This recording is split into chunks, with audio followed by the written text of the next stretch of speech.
Today's episode of Desertwood Days with Kathy Blaze is sponsored by Cole, Obart's Entertainment. Providing amusement, celebration, and distraction since 2013. To find out more, visit us on the web at www.coleobartsent.com.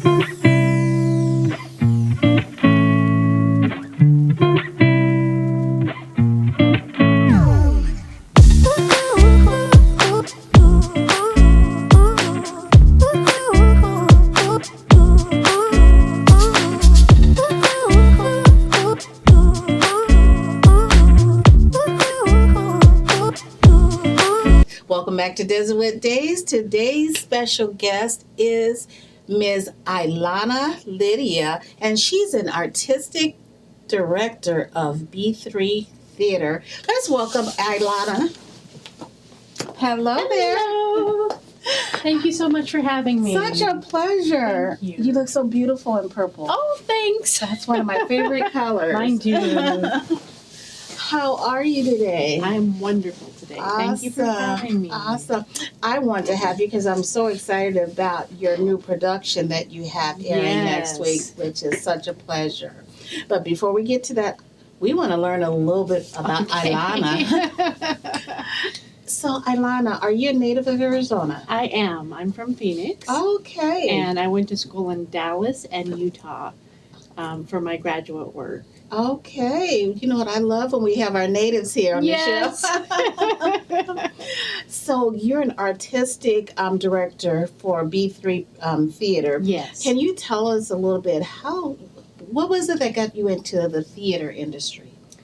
I started very, very young, and I just kind of hung out at theaters, and then I slowly got put into parts and backstage and, washing props and things like that when I was 11 and 12. And I went to college at age 15. Okay. And I went into the music program. But my heart was with the theater. So I finally, when I transferred out, I went into theater studies. That's awesome because you know what? We have lots of theater productions here in Arizona. We do. But for some strange reason, people don't know of them. That is absolutely true. And yes. Do you know why that is? I wish I knew. We're always trying to find new ways of reaching out to audience and bringing in people who haven't seen theater or have only seen school theater productions. Right. So friends of friends, and business associates. And then we're also trying to get into the media, things like New Times and other places that might post an event. Right. But it's social media where we really put out most of our feelers. Right. So Facebook for us and Instagram. Right. Because, you'll hear people go, I want to go to New York so I can go to the theater. Sweetheart, you don't have to go to New York. We have theaters here in Arizona. Yes. Tell us how B3 Theater got started. Sure thing. We started as a child company to the Sixth Sense Theater Troupe.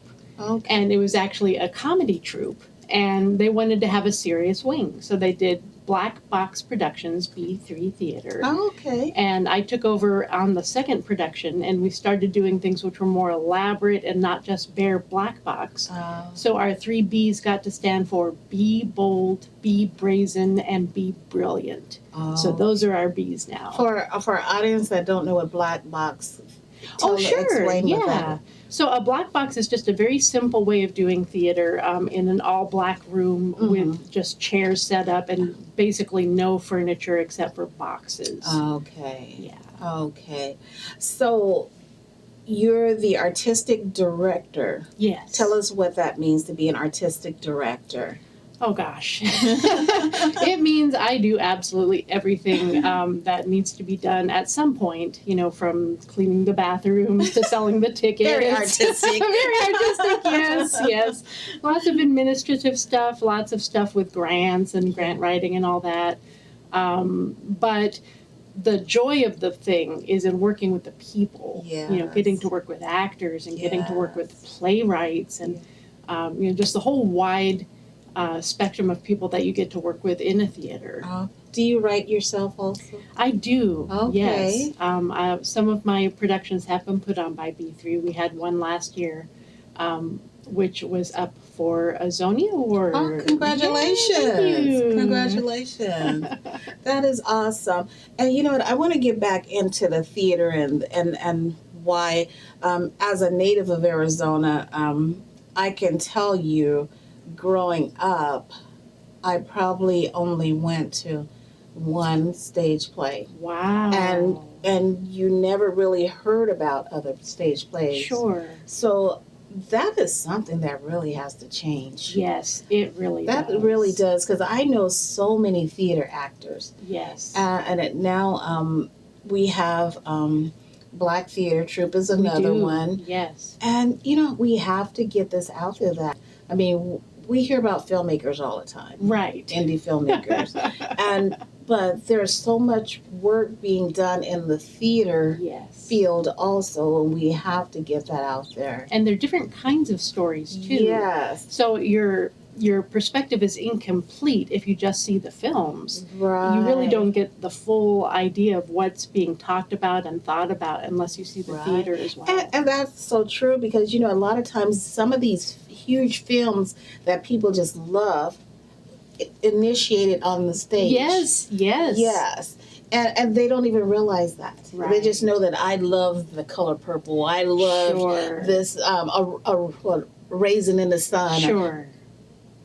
But they started from the stage, Yes. and you've never even seen it on stage. Right. So I love what you're doing, Oh, and I thank love what you. you're doing here in Arizona. Tell us about the film, the play that you wrote. The one that I wrote last year was called I'm Not Saying It's Aliens, but It's Aliens. Oh. And it's a 3-parter, and in the first part it's called True Believer, and it's about a woman who's homeless on the street, and she's preaching that she has met God, and God is the gray alien race. And she's trying to convince somebody, another homeless person, into joining her cult, basically. Okay. And in the end, she ends up getting a message from the aliens to kill the guy. So it's a very kind of chilling story. And then the second story is about a man who also is dealing with mental illness. Okay. And he manages to transform a spaceship into his hand. And he has a little toy spaceship which he's pulled down from heaven. Wow. And the third one is two aliens who are like business people, and they're just talking about the Earth, and you know this place has gone to the dogs, and we have to eliminate humanity from. Right. So it's kind of a fanciful play, but it was a lot of fun to write and a lot of fun to see put on. I'm sure it was. And you know what, being on stage, you can bring so much life into those characters. Yes. I mean, I'm not saying that you can't in film, but usually film is really quick. And Sure. But on stage, you can bring those characters to life. Yes. I mean, you may bring it to life today, it's this, Yes. and then the next day when you're on stage, it's something totally different. Yeah. And, I mean, I'm really passionate. I would love to see that our theaters, the rooms are filled. Yes. I mean, and because there's just so much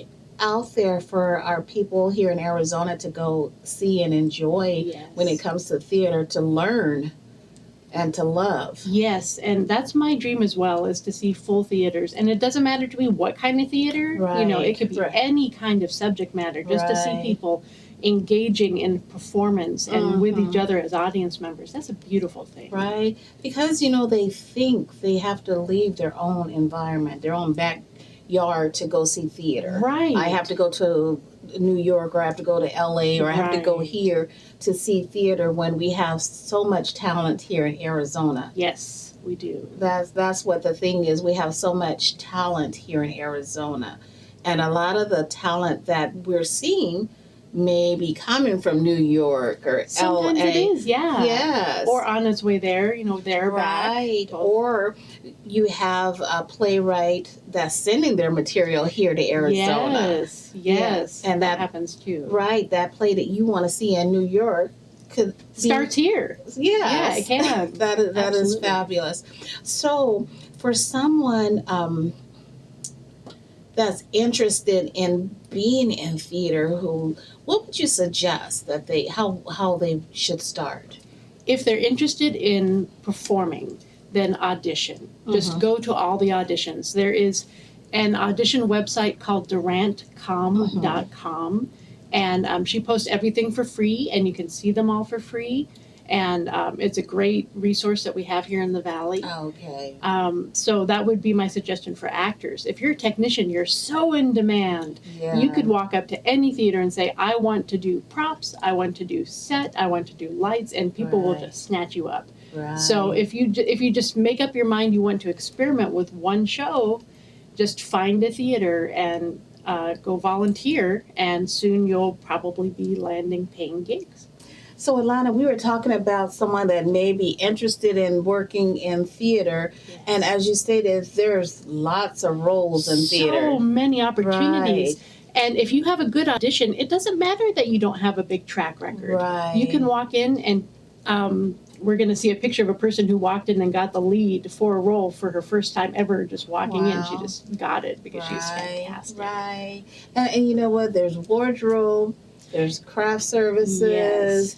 I mean, there's so many different positions. I mean, script supervisor. I mean, there's so many different positions that they may be able to just sit there and help you guys with. Right. Right. And often there are individual positions for a show which don't reach out to all shows. So, for example, doing media is something which is just specific to one show, or fight choreography, or intimacy choreography, or comedy choreography. You know, all the different things that you can be trained in to help with the production. Right. And those are things also can cross over into film They also. can, yes. Right. So, I mean, it's not like you're stuck with the theater industry. You can cross over into film, and you can do both if that's what you choose to do. Absolutely. So I know you brought some media today. I'd like to see that and see what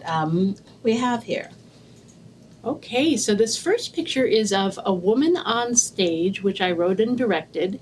And the basic premise is that there's a man on TV who says, a woman on stage is not worth anything near what a man on TV is worth. That's the premise of the show. And then these three women are trying to battle this man on TV to prove that a woman on stage is worth the same thing as a man on TV. So that was kind of a fun show to do. I bet it was. And this is from Crime and Punishment, an adaptation called Empty Words. That is Raskolnikov, the famous Raskolnikov, with his axe right before the murder. We loved doing that show because we got to put a real Orwellian spin on it. So it had, Big Brother kind of feeling to it, and being watched, and paranoia and all that kind of stuff. And then this is from Fefu and Her Friends, which is a piece of feminist theater which has just influenced my whole life. The thing about it is that it moves from station to station to station in the theater. So, like, you might start out in the lobby, and then everyone moves into a dressing room to see a scene. And then you move onto the stage to see a scene. So it really kind of broke apart my preconceptions of what a play was about and how to do it. And it also has the theme of women suffering because they are thought of as less than all men. And it's just very compelling, beautiful work. And this gentleman, this is Rick Larson. And he's playing Dr. Pakchanian in The Kissing Curse by Kurt Schneemann. Would you like to talk about how you know that? We will talk about We will. That. Okay, we can go to the next picture then. This is Raheem D'Angelo, and he is playing Darwin in The Kissing Curse. I love those pictures. Yes, they are great. I love those plays, and I'd love to see them. Thank you. Yes. So, I know you're also directing a new play, The Kissing Curse. Yes, I am, along with Charlotte Strayhorn. We're co-directing it. Yes. Tell us, what was it about this play that you just had to bring it here to Arizona and direct it? I love that it is about racism, sexism, and how mental health patients are treated. All three just bound up together. And then, like we saw with Crime and Punishment, it's got an excellent villain. Oh, I love excellent villains. You have to have an excellent villain. Yes, you do. And the guy we have, Rick Larson, is such a nice man. Oh. I've never met such a sweetheart. And he's playing this horrible villain. I know. But it's great because he gets to, use his acting chops. And we also get a spookier villain because he has this nice facade on top of him. So it really is a win-win. He gets to stretch himself a lot in that character. He does. Yes. So you have racism, you have sexism, you have mental health. Mental health. Yes. That's a lot. It is. It's a heavy script, but it is so beautifully put together. The script itself is so beautifully put together, and it's going to translate so well into a show, into a production. And not only that, you have some triggers there also with this. Yes, with the play. we do need to say that there is a trigger warning for this show. The 3 areas are: if you have problems with parasites, you're not going to like the show. If you have a problem with the concept of an animal being hurt, it doesn't happen on stage, but it is implied, so you have to watch that. And then, as you know, there is a scene where there's violence towards a woman. Right. It is not sexual violence, but it is violence. Right. So, those are triggering for many people. Right. And I'm honored to be a part of this play. Yes. And one thing, one of the questions that was asked of the cast of the directors is, why should we see this play? Yes. And I truly believe that, we cannot toss our past, our history to the wayside. And I feel like a lot of entities want us to do that. Yes. And if we do that, we would miss out on all of this that's going on in this play. Right. Because this was a tragedy. This was things that happened that was in our past. Yes. And it could pop up any day before, and we wouldn't even know it. Because we haven't seen it before. Right. Yes. Very important. And that's why it's so important for you to bring this to the stage. And that's why it's important for people to know about this. Yes. So if you think this play is something that's made up by Ilana and Charlotte, it's not. No. Google Dr. Pachanian. Yes. And his medical. Yes. It is something that actually happened to this young man.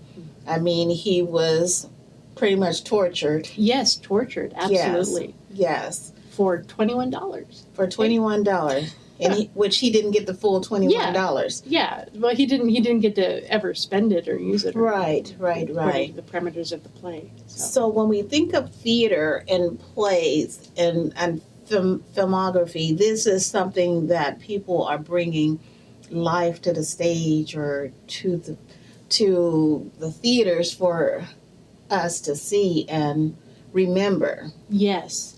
And I think, too, that one of the important things about this play is that it is based on a true story.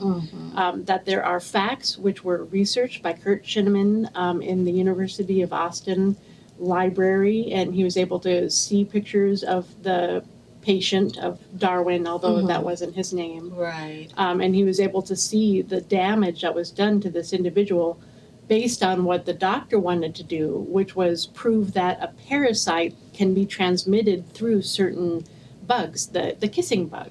Right. And that's why it's called the kissing curse. Right. So I want to ask you before we run out of time, this is a big, meaty play. What is it that you guys are doing to make sure that you're bringing to life everything that Mr. Shinneman has in this script for you? Sure thing.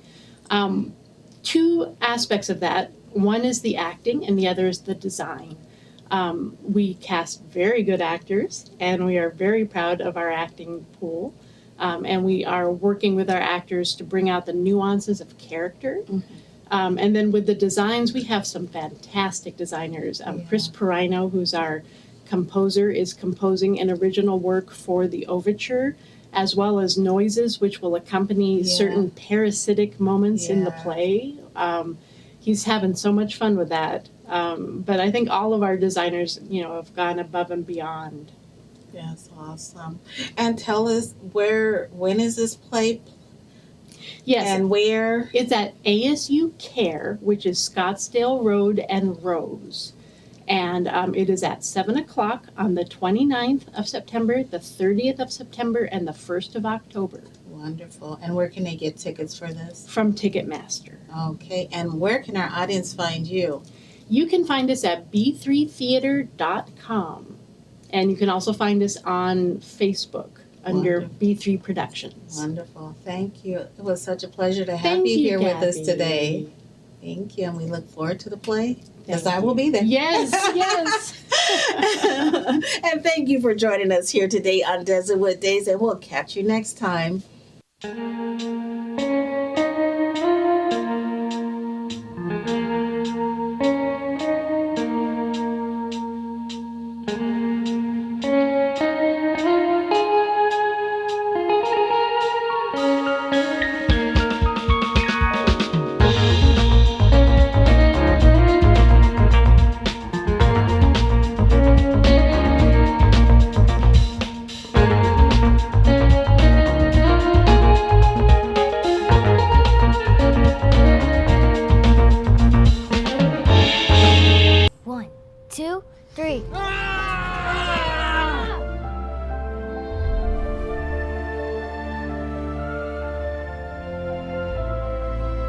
You saved me!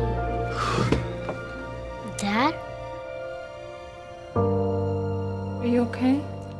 I'm fine, dear. Your hero needs you now, and AARP is here to help. Find the care guides you need at aarp.org/caregiving. I felt accomplished after I got my diploma. Made me feel that I could take on whatever challenges life throws at you. Find free adult education classes near you at finishyourdiploma.org. Bring it.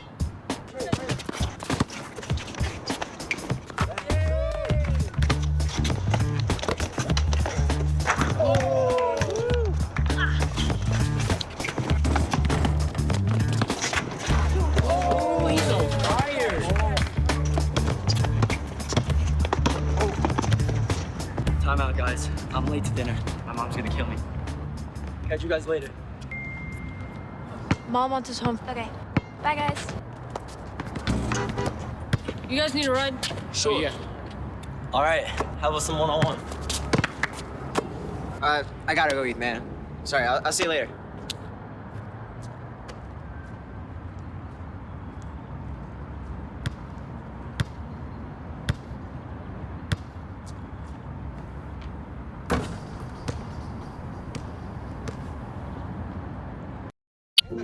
Yeah.